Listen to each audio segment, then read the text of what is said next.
Bienvenidos todos a nuestra sesión extraordinaria de lo que es este mes. Vamos a hablar de un tema muy interesante sobre lo que es más que todo la diabetes. Un tema bien amplio, sobre todo lo que es el estudio en la parte de laboratorio, las diferentes pruebas para la confirmación de esta enfermedad crónica que afecta a gran parte de la población a nivel mundial. Y bueno, vamos a hablar de los factores de riesgo, factores que predisponen. Vamos a hablar sobre lo que son el diagnóstico en el laboratorio clínico. Para empezar, les invito a que se suscriban a nuestro canal. Pueden dejar su comentario por alguna duda, alguna sugerencia que tengan sobre lo que es esta clase del día de hoy. Entonces, el rol del laboratorio en el estudio de lo que es la diabetes. Uno de los roles es que ayuda al diagnóstico y al seguimiento de esta enfermedad como tal. También es muy importante conocer y tener la experiencia en la práctica sobre cómo detectar, ya que esto nos ayuda para conocer lo que son las complicaciones que acompañan lo que son la diabetes. Por lo general, la diabetes mellitus está acompañada con otro tipo de problemas, como por ejemplo dislipidemias, hipertensión arterial, fallo renal, fallo ocular. Entonces el laboratorio es muy importante en lo que es el diagnóstico en cuanto a lo que son a este tipo de complicaciones, ya que se hacen un sinnúmero de pruebas. También establece lo que es un diagnóstico precoz. Los criterios de diagnóstico para lo que es la diabetes, es muy importante que cada laboratorio tenga sus propios valores de referencia, siempre y cuando tomando en cuenta lo que es la parte de las casas comerciales en cuanto a los reactivos que están utilizando. Algunas llegan a variar unos que otros datos, entonces es muy importante que el laboratorio sea muy claro y muy específico en cuanto a lo que son los valores de referencia. Se conoce que como una glicemia en ayunas mayor a 126 miligramos sobre decilitros en 2 oportunidades ya se clasifica o se sospecha de una diabetes. Una glicemia al azar mayor a 200 miligramos sobre decilitro con síntomas de hiperglicemia. Dentro de los síntomas, el médico conoce muy bien de que el paciente va a tener lo que es sed, pérdida de peso, visión borrosa, insomnio y otros factores que predisponen a lo que es a esta enfermedad. Y bueno, también es muy importante una glicemia en 2 horas post sobrecarga oral de glucosa mayor a 200 miligramos sobre decilitro se considera como una diabetes mellitus. Entonces, hay una prueba muy importante que se utiliza o que los diabetólogos utilizan y es la hemoglobina glicosilada. Una hemoglobina glicosilada mayor al 6,5% utilizando un método de laboratorio estandarizado por la IFSC y certificado por NGSP ya se clasifica como un aumento o se podría ya diagnosticar a un paciente con diabetes mellitus. Más adelante voy a hablar sobre lo que es la hemoglobina glicosilada en otro video. En este caso quiero hablar sobre lo que son los métodos de valoración de lo que es la glucosa. La glucosa nosotros en el laboratorio lo podemos estudiar tanto en métodos biológicos, métodos físicos, métodos químicos y métodos enzimáticos. Entonces, los métodos biológicos es cuando se emplea la acción fermentadora del sistema enzimático de la levadura de cerveza, por ejemplo, que actúa sobre la glucosa con formación de etanol. Entonces se mide el CO2 producido, presenta dificultades experimentales, lo que no lo hace un método adecuado para el laboratorio clínico, a pesar de ser una técnica bastante exacta y específica. Tenemos también lo que son los métodos físicos.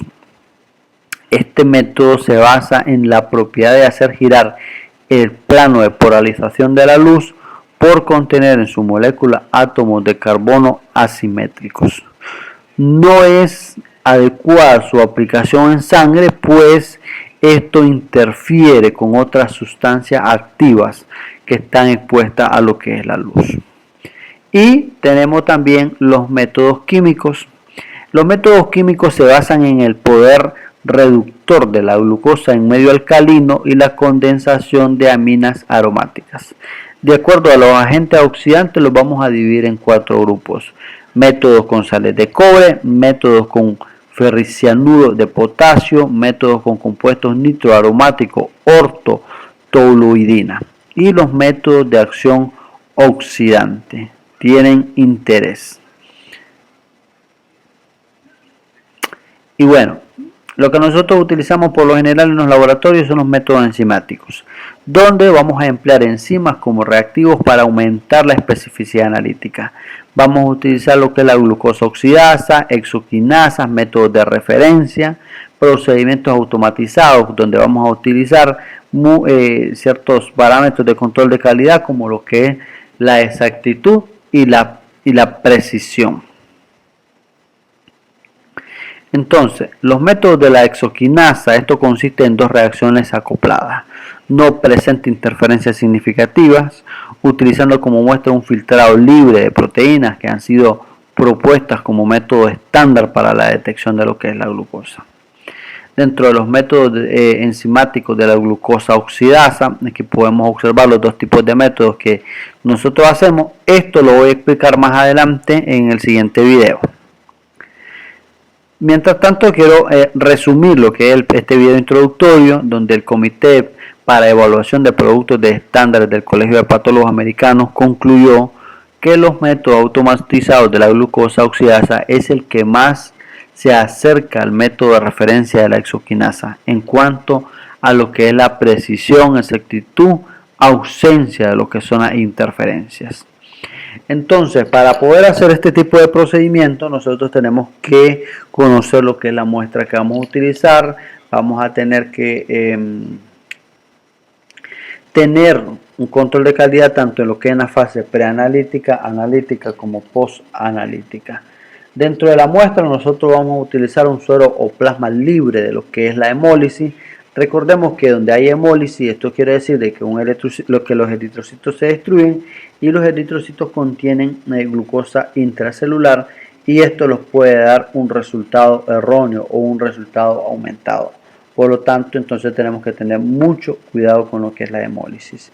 Anticoagulantes, citrato, heparina o fluoruro que no producen interferencias.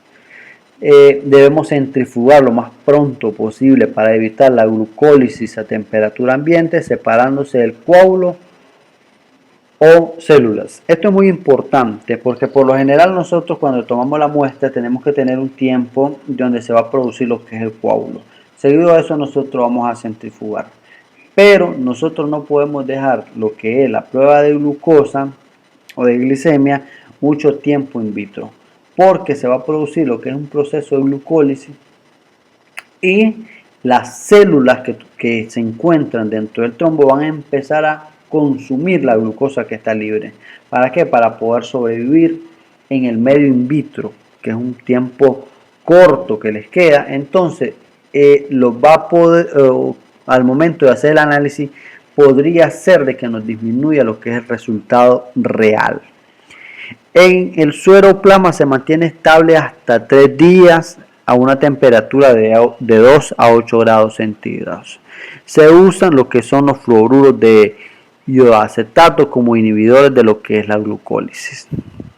Bueno, en los valores de referencia enzimáticos, lo que por lo general se manejan son de 70 a 110 miligramos sobre decilitro. No hay referencia significativa entre varones y mujeres y entre diversas razas.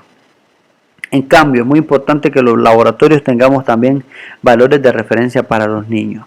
Niños menores de 5 años tienen valores de 10% menores. En cambio, lo que son los recién nacidos, podemos encontrar una glicemia entre 20 y 80 miligramos sobre decilitro. Y lo que es en el estudio de líquido cefalorraquídeo de 40 a 80% del valor de lo que es el suero. Dentro de los criterios de diagnóstico para la diabetes, entonces nosotros vamos a a diagnosticar diabetes una glicemia en ayuna mayor a 126 miligramos sobre decilitro en 2 oportunidades. Cuando se realiza una glicemia al azar y tenemos un resultado de 200 miligramos sobre decilitro con síntomas de hiperglicemia, ya se consideraría un paciente diabético. Y también una glicemia de 2 horas post sobrecarga oral de glucosa mayor a 200 miligramos sobre decilitro. Y bueno, ya le explicaba desde un principio también lo que es la importancia de la hemoglobina glicosilada, que nosotros también manejamos los valores de referencia en pacientes normales menor a 6,5%. Hay una prueba muy importante que es la prueba de tolerancia a la glucosa, que permite detectar estados intermedios, es decir, el aumento del riesgo de enfermedad cardiovascular, y permite implementar estrategias de prevención. Existen factores a tener en cuenta antes de realizar una prueba de tolerancia a la glucosa, por ejemplo, la dieta, el ayuno, la edad, el peso, si están tomando ciertos medicamentos, si el paciente está con fiebre, con estados de estrés, si se ha expuesto a cirugías, también si tiene patologías asociadas a síndromes de mala absorción y pacientes internados. Entonces, la prueba de tolerancia oral a la glucosa, tenemos que una sobrecarga en adultos de 75 gramos de glucosa anhidra más 375 ml de agua, que es la preparación que nosotros hacemos para hacer una solución al 20%, en los niños se hace 1,75 gramos sobre kilogramo de peso corporal. Entonces, por lo general, este dato o esta solicitud que nos va a especificar que cuánto es lo que se le va a dar a los niños, tendría que ser el pediatra. Esto igual se hace una solución al 20%. Esto debe ser bebida a temperatura ambiente en un transcurso de 5 minutos. No podemos esperar mucho tiempo con lo que es esta sobrecarga. Y por lo general es muy recomendable que se la tomen en el laboratorio. No esperar de que el paciente se lleve la sobrecarga y nosotros no vamos a estar vigilando si lo está haciendo, si se la ha tomado o no. Dentro de las muestras, la primera muestra basal previo al ayuno de 8 horas y la segunda muestra nosotros la vamos a hacer 120 minutos después de la poscarga. Ciertos factores que nosotros tenemos que tomar en cuenta, como ya lo decía anteriormente, el horario de la toma de muestra. Es muy importante que nosotros anotemos la primera hora que se toma la glicemia en ayuna, la cantidad de glucosa ingerida, si ha consumido café, si ha tomado café por la mañana, si es un paciente que fuma, si tiene una actividad física, si ha presentado náusea o vómitos. Los valores de referencia, aquí los tenemos. Es normal una glicemia a las 2 horas menor a 140. Intolerante a la glucosa cuando tenemos resultados de 140 a 199 miligramos sobre decilitro. Y diabético si es mayor a 200 miligramos sobre decilitros.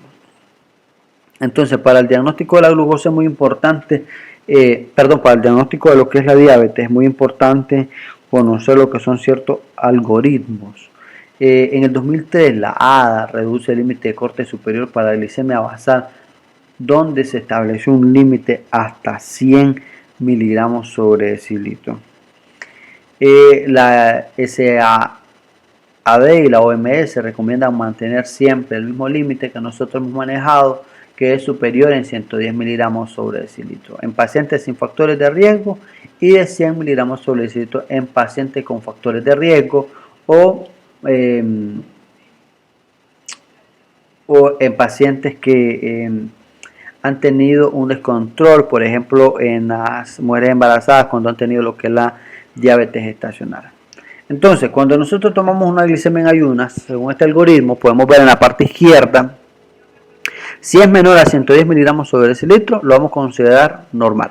Si tenemos resultados de 110 a 125 miligramos sobre decilitro, entonces se va a hacer la prueba de tolerancia a la glucosa, donde se van a hacer en ayuna y las 2 horas para la poscarga. Si es menor a 140, no pasa nada. Si está entre 140 y 199, se debería repetir el estudio. Y si da mayor a 200, ya se considera un paciente diabético. También, si en ayunas nosotros tenemos mayor a 126 miligramos sobre decilitro, se consideraría un paciente diabético o un paciente prediabético. Bien. Es muy importante las pruebas de laboratorio para evaluar el control glicémico. Ya aquí explicaba todo lo que es la parte introductoria cuando un paciente llega al laboratorio, se hace el análisis rutinario de lo que es la glicemia. Siempre el resultado de lo que es la glucosa tiene que ir acompañado con los síntomas que les explicaba anteriormente. Por ejemplo, este tipo de pacientes tienen sed, vista borrosa, pérdida del apetito, insomnio. Estas son ciertas síntomas que presenta lo que el paciente. Y como les decía, por lo general está acompañado de un aumento de lo que son los triglicéridos, del colesterol, incluso infecciones de las vías urinarias. Y también por lo general la diabetes está acompañada de lo que es la hipertensión arterial. En el próximo video voy a hablar de lo que son las pruebas de laboratorio para evaluar el control glicémico. Es decir, cuando un paciente ya es diabético, cuáles son las pruebas que nosotros le vamos a seguir realizando. Tanto la hemoglobina glicosilada, vamos a hablar específicamente de esta prueba, la glucosa postprandial y una prueba que nosotros conocemos que se llama fructosamina. Entonces los invito a suscribirse y recibir la notificación de nuestro siguiente video.